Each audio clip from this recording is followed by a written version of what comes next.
chainers, wherever you are in the world. This is Sarah Barnes-Humphrey with you today. Are you ready? Let's talk supply chain.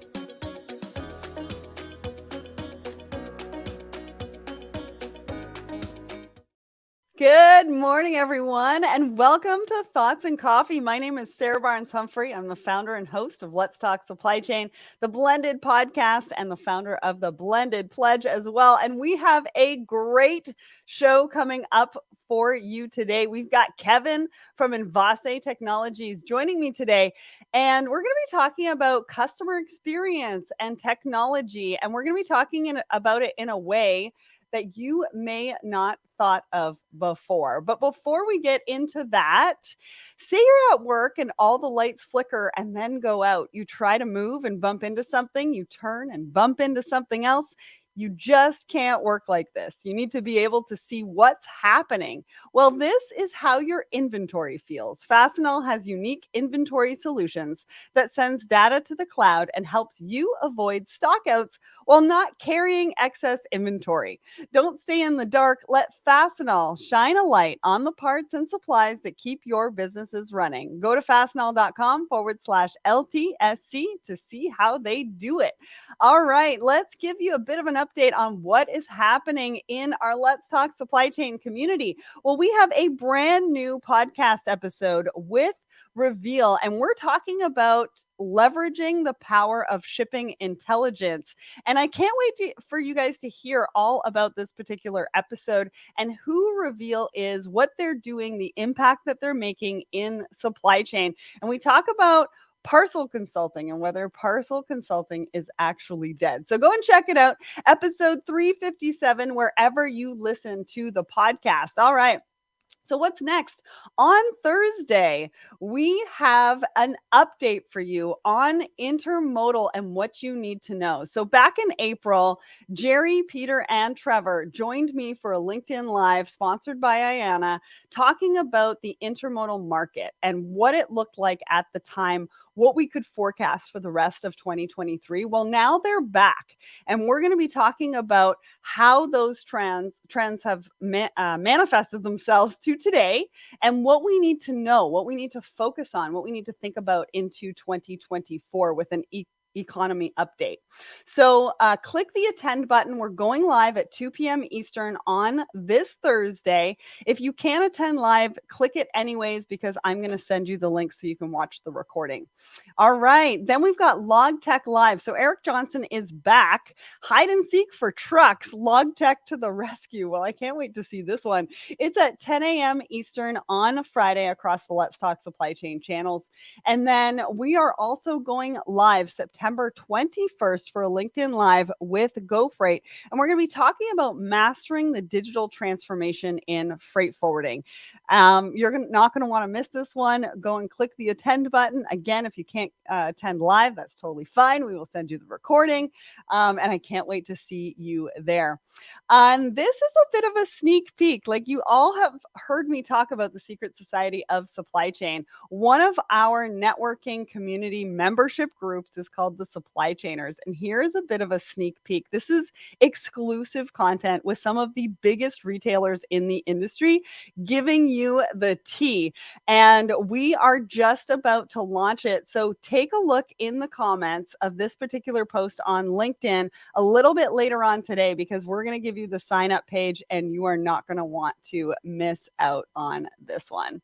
What else have we got? Oh, we've got the Supply Chain Minute. So Mike Bush gives us a bit of an update for this week on what is happening in drayage, trucking, exporting. So go and check that out. The link is in the comments, and you're going to want to hear more about. He keeps us up to date every single week, which I love, because there's so many things going on. How do we keep on top of everything? All right. Well, it's now time to bring up my guest for today. Good morning, Kevin. How are you? Very good, Sarah. Thank you for having me. Yeah, it's great to see you on the show. And I love your title, Head of Customer Success. We're going to be talking about customer experience, how important it is to supply chain, how important it is with the right technology as well. And so why don't you tell everybody who you are and what you do? Sure. Yeah. So my name is Kevin McCahill. I head up customer success here at Envase. So I work within awesome team of customer success managers, account managers, and we work with hundreds of customers in the drayage, intermodal world, and specifically in the software and the TMS side of things, providing them that excellent customer experience that we're talking about here. Absolutely. We're going to talk a little bit more about that coming up. So let's talk about our poll of the week. So the question that we asked everybody, what is your forecast for the 2023 peak season? What did you think about this? Because we kind of had a tie. We had 33% tie for busy as usual, lighter than normal, 32% as very busy. Do these results kind of surprise you? I know this was the question that you wanted to, or Envase team wanted to ask our community. And I think our community came out with a ton of votes for you. Yeah, this poll is sort of exactly like I might imagine things are right now, which is no one exactly knows what's coming next. So we're working with some customers who absolutely are feeling very positive. They're expanding. They're looking at strategic opportunities, and others who are sort of more, let's wait, let's see how this is going. Certainly hopeful, but at the moment, sort of in a sort of holding pattern. So it does mesh pretty well with kind of what we're hearing and what we're seeing from our customers as well. Yeah, which is very interesting, right? Because peak season has been starting a little bit later, I feel like every year. Before it used to be like June timeframe. Now it's kind of July, August. And everybody that I'm talking to is saying that September is like their busiest month ever with all sorts of different things. So yeah, and hearing the same, we're feeling like we should be reaching a peak here. I know spot rates have now shifted up and down a little bit, and I think everyone is very hopeful. And as we'll look at a little more here too, maybe even seeing some examples of people who are starting to become really bullish and feel like this peak is starting to really happen now. And if it's September, that'd be fantastic. Well, we're also going to hear a little bit more about the economy and what is happening right now and into 2024 on Thursday for our LinkedIn Live. I know that's going to be really, really crucial for everybody just sort of planning, right? We haven't really been able to plan and forecast really well over the last couple of years. And I think that's going to be key. So why don't you give us a bit of a market update as to what's happening in your world of supply chain, right? What are your customers asking you about? What are people talking about in drayage, in trucking? What are people really concerned about? What are they hopeful for? Yeah, absolutely. So I think that poll did a really nice job of kind of showing some of that. So we have some customers who are prepared for this moment, and they're expanding to new locations, looking at new opportunities. So of course, we're there to support them and help them in that direction. And many others who are thinking about what technology, what they should be adding now if they're having this moment, they're sort of holding and waiting for the next thing. So they're looking at maybe rate technology, or Power BI, or maybe it's mobile technology, things that they can start looking at, thinking about, so that when they're ready to hit go and they see that growth, that they're prepared. So we do a lot of that. Customers discussing that, we're seeing East Coast, West Coast, a little bit different environments, but still hoping to see that activity continue to grow as we go through the fall. And I would also say IANA, the large expo, intermodal expo, coming up here in just a couple weeks away, already starting to schedule some meetings with some of our customers there. So I think a lot of people are really excited to get back together early September in Long Beach and talk about what they're seeing, how the collaboration, which is very popular at big events and expos like this. And I think a lot of people are looking forward to that, to keep learning from each other and see how we're going to work through Q4. Yeah, absolutely. I'm going to be at Expo, so I can't wait to see everybody as well. Yeah. But also, I've got a lot of friends in the technology side of supply chain as well. And some of the conversations I've been having is that things are starting to improve. People are looking to new software, new technology, new partners. They're looking to buy software again, buy technology. And so things are really looking up, because I know this year has been a little bit weird. Right? Some people have been, some people haven't, some people have been reticent and holding back. And I think now, as we go into the fall season, I don't know about you, but the fall season for me is really, really, really busy. Lots of people going to conferences, lots of people having those conversations, like you said. And so I think it's going to be really, really fun to see in the next couple of months. Yeah, I would agree with that. And I think the point of technology too is as people are moving and traveling and moving about, they want to make sure they have the visibility of this information at a glance. And so a lot of looking at this technology is so much about the speed in which that information is delivered, that they can have it available to them. So that's a lot of the technology we see people looking at, is to make sure they have that real-time data. And of course, we want to try to provide the best experience as possible. Yeah, awesome. So let's get into our discussions about customer experience. Now, if you're in the audience and you have any questions for either Kevin, myself, or about the conversation today, make sure to put it in the comments, because we definitely want to get to those. And so this first article is from Harvard Business Review, and it's talking about using technology to create a better customer experience. What this article really talks about is the biggest mistake we all make. And what is that? Well, it's that we put technology before customer experience. And in reality, we should actually be putting customer experience, customer feedback, user feedback before the technology and the digital experience. Kevin, talk to me about this. What did you think about this article? Because I'll tell you, for me, it was very eye-opening. Right? A lot of the conversations I have about technology is, how do we automate? How do we digitize? How do we do this ASAP? Because we really need to get all of that technology and automation and operational efficiency, right?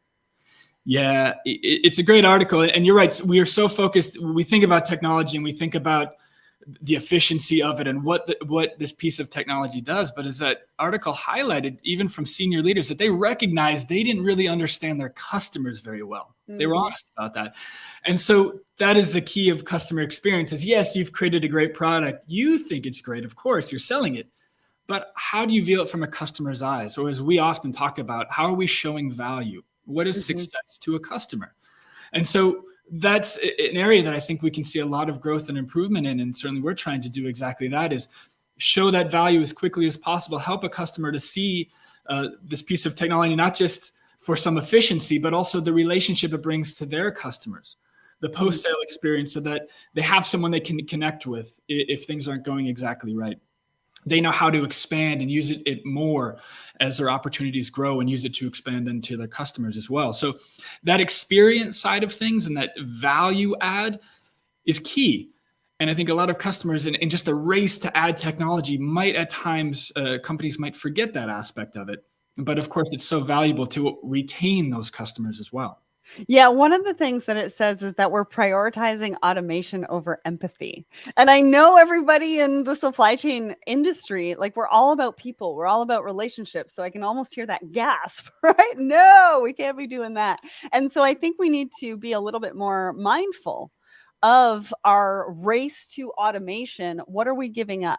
Right? What are we losing as far as the customer? Now, Envase's been on the podcast a couple of times, and we've really, through the podcast, gotten to learn about the journey. But for those in the audience today, customer experience has been at the heart of this particular company. So talk to us about that, because I know Larry, jumped in trucks, talked to customers. Like, this is how the technology has been built, and the premise of Envase Technologies by putting customer experience first. Yeah, exactly that. So Larry going in trucks, talking to people, talking to drivers, understanding the experience. Our account managers do that same thing as well. They go sit in a truck, spend a day with the driver, and man, does it affect your view, especially if you're newer to the industry, and better understand what a day is like. To that point about empathy, it's so key. I call it humanizing the process, because so often we deal with so many different, even our personal life, our business life, in the supply chain, you're a very long string of numbers and letters that you just have to get through a process. But when you can slow down and think about the person behind it, the business, maybe it's a 1 or 2 person business. They're small. They're just starting out. They need that special helping hand. If you kind of put yourself in their shoes, think about it from a human to human perspective, I've seen how it has such a profound effect. So the technology needs to work, but also that connection needs to work. And the key there too is that it doesn't need to be frictionless, as it describes it. It's humans involved with technology. We don't want to see this automated thing that just flows and you never talk to a person. It's okay that people are involved, and when those people behind it are empathetic and they care about the experience you're having and you're finding the value, it just builds a really strong relationship. So I'm going to build on that. And I'm sure I'm not the only one, but I'll tell you, I have had some experiences with some technology providers, not in supply chain necessarily, but just for my business. Sure. And not being able to talk to somebody, and maybe I'm old school, Yeah. but not being able to talk to somebody drags a problem on for days. Yeah. Like, I feel like if I could just have a conversation with somebody and have that human to human contact and be able to say, no, this isn't working because of this. And yes, I've already tried this. And here's a screenshot of what I am experiencing. Yeah. I need you to go back to your IT people because this is the experience that I'm having. And this was actually a true example that I had the other day. And I think it was with Bill.com.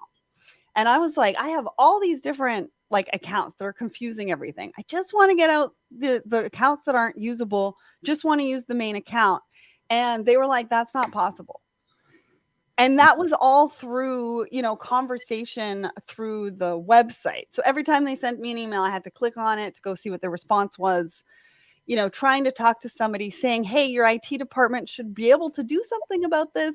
And then in the end, they couldn't do anything. And I'm left with multiple different accounts. It's going to confuse everything. But so in that case, I guess having a conversation human to human and, having to go through the website and all that kind of stuff, just for me created, weeks of unnecessary back and forth. Yeah. And what also adds to that is this idea of artificial sincerity, which is also that while you're trying to do that, they're emailing you trying to sell you new things because it's a bot, it's a machine, you never got the human touch. So they don't even understand the situation you're in, and now you're getting sold more things, and it frustrates and of course makes a very negative experience. So that is why humans are such an important part of using technology, using automation the right way to make sure that the connection and communication is very positive. Yeah. And I also think, especially in supply chain, like I made this comment a little bit ago about how, supply chain is about community. It's about relationship. It's about people.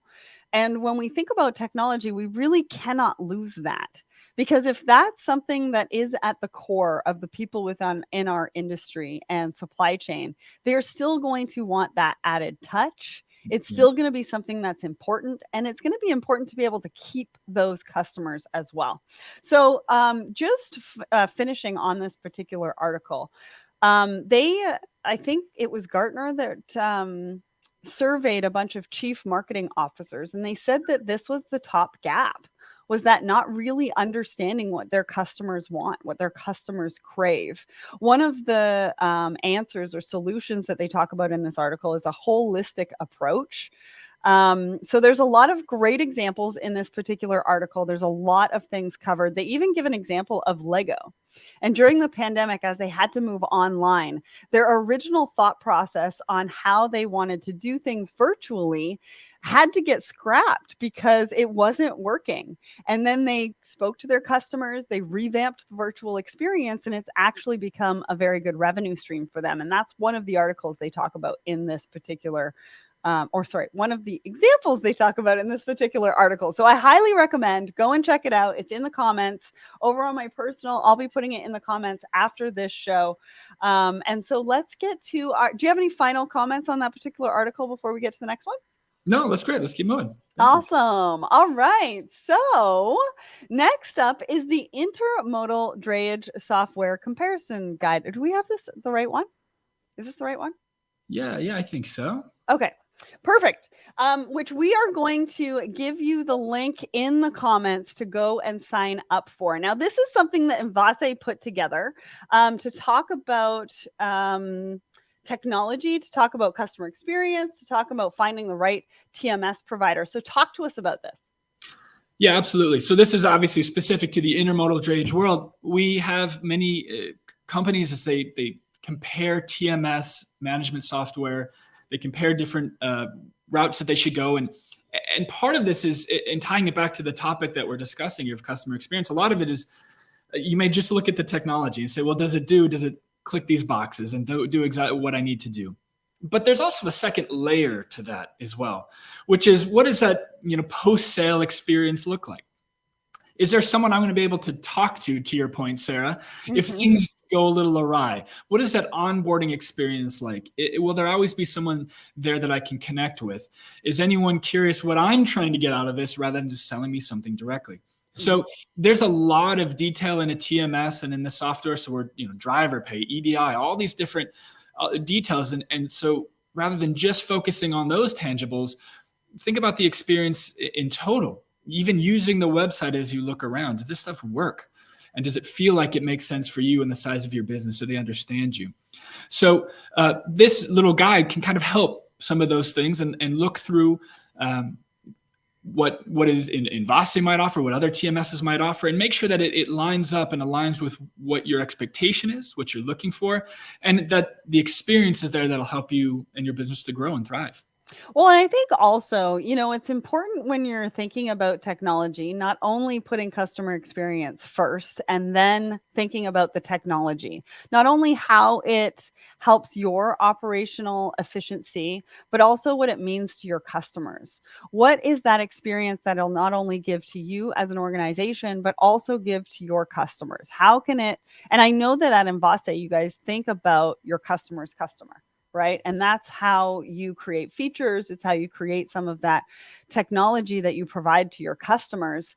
What are some of the tips and advice that people can expect by signing up for this free buyer's guide? Because again, everybody's looking for technology. Right? They're looking for technology in a variety of different ways for a variety of different reasons. Maybe there's some specific questions that maybe they should be asking those partners, those solution providers, to make sure that they're working with the right one. I know one of the questions on our podcast that we usually ask is, who's your ideal client? Yeah. Right? Because you may or may not be the right fit either way on either side. So talk to us about some of the tips and advice that they can expect to see from this. Yeah, absolutely. So you're right. So you're asking, where are you now and where are you planning to go? And so questions like, your ideal customer profile, what customers you are working with, what size you are now, but then also where you plan to grow. And so different technology for different people. It's also good to keep in mind that the technology and the tips you'll find here are related to maybe how you like to do your business. So are you a SaaS platform person where you want to just go to a website, be able to log in and see that information? Do you want something that's a little more structured, larger, depending on your client base? And what kind of data do you need to be delivering back to your users? And so if it's that speed and if it's the visibility, then there are different options that might be available to you. So it's a lot of understanding what makes sense for you, what you need, what your customers are looking for. All that will help guide in finding a TMS that makes sense for you and for your budget and what you plan on doing and how you hope to grow. So there's a lot of good stuff in there, and I encourage everyone to check it out, especially if you're thinking about looking at TMS, if you've never tried one before and say, well, I'm getting to that step, I'm ready now. So many different levels and opportunities there to make sure that your business is starting or growing or expanding in a way that is scalable, that is organized, and makes sense to you and your customers. Well, and I also think one of the most important questions is onboarding. What does onboarding look like? Do I need IT resources? Is it plug and play? How much training is involved, not only for me and for my team? Right? I think that's one of the most important ones, because again, when you think about customer experience and you think about technology, you think about the time that it's going to take to onboard that technology. What does that mean, not only to me and my team and my business, but what does it mean to our customers? Because we're going to have to take that time to be able to do that. Yeah, and it can be a steep learning curve. There could be a lot of data involved that we're now transporting from one system to another. You're right. Is this hours of training, or is this something I can learn in under an hour and I have FAQs and videos to do it? It's a little different for everyone and what their needs might be. So exactly that. It's having that conversation up front, discussing it, and then it's part of that experience for the team to make sure that it's followed through, that it's not overpromised and underdelivered, and that you have all the information that you need to deliver that great experience to your customers as well. Yeah, especially those smaller accounts, the smaller businesses too, right? Because they don't necessarily have the time necessary to do a lot of training and onboarding and things like that. But it's very important for them to be able to get the right technology partner, because it gives them the competitive advantage. I was just talking to somebody the other day, and if we can level the playing field in working with, some of the large retailers, and being able to allow those small businesses to be able to compete on a certain similar level so that they can have a competitive advantage. They can get their products and services into those larger retailers and on a larger scale a lot faster and easier. Technology can really help with that and can boost some of that competitive advantage. All right. So let's get to our last article. So I found this on Supply Chain Dive. It talks about Wayfair's suppliers and how they're reverting to normal. Now, I hesitate in saying normal because I really think I should preface that by I think this is the new normal. I don't think we're going back to any sort of normal pre-pandemic. But as we've seen over the last couple of years, obviously the pandemic has thrown us into a bunch of chaos as supply chain professionals, especially when it comes to inventory. And so there's been a lot of excess inventory. And so we haven't been seeing through 2023 as much product flowing through, leaving a ton of capacity on the table. Right. But what I'm here to tell you and what this article talks about is how we are getting back to normal, how they are seeing new products being created and moved and being put back into inventory, because we've gotten over that excess inventory phase for the most part, which is really, really great news. So what did you think about this, Kevin? Yeah, I connected with that point as well, too, that they're seeing new inventory out there, which means feeling more confident in it. So if this goes back to our original poll, right? So here's someone of that 33% who feels, hey, we're moving out of this and we're getting forward. And of course, that's excellent to see. The one note I liked about that the CEO included, it was quoted in there, saying a lot of people doing different things, but the people who provide the customer with the best experience wins. And so as this is growing and as this is, we might see the capacity rise and spot rates and things like this. So again, options become available. Just reading about how these, smaller, mom and pop or small businesses aren't going anywhere. So there's going to be a lot of options and a lot of opportunities. So how are you thinking about your customers? How are you showing value? The technology and tools you're using to communicate, to connect with them, to train them. How are you doing it in a way that they feel that your tool, your product is the one they can't get rid of or can't move away from? So that's the next and important step, using that technology, but using it in the right way to make sure that you're growing in step as we hopefully for all of us continue to move forward and see some growth. Yeah. And I think learning from what transpired through the pandemic, what worked for you, what didn't work for you, because it wasn't all bad. It wasn't like nothing worked at all. But what did work through the pandemic for you? What can you learn from that? What can we move forward with? Yes, we had excess inventory because people were learning through the pandemic, and that's okay. Now we're getting back to where we want to be with new products being introduced. And what they talk about is a healthier inventory landscape, which I really liked the words that they used in this particular article as well. And so we're getting back to that. But what did we learn? Let's not forget about what happened. Let's take those learnings, translate those into customer experience, get some user feedback. What was your experience during that time of chaos? What's your experience now? And what would you like to see from us? And then take that information and turn that into some conversations around technology with your technology partners, with your vendors. What can we learn from all of this? How can we all move forward? What can we take with us so maybe it doesn't happen again? I mean, I'm not saying a pandemic's not going to happen again. I'm saying that maybe we can navigate through it a little bit better or easier next time. Yeah, I completely agree on the building and learning from what we've done in the past. And a lot of part of that is we talk about a customer journey map. So we see the process of going through and where they get stuck and where they've been hiccups and where they've been problems, and then how are we going to tweak and adjust as we go. So it's iterating, improving process that we'll certainly continue to do. But keeping people in mind. We still want that human touch. All right.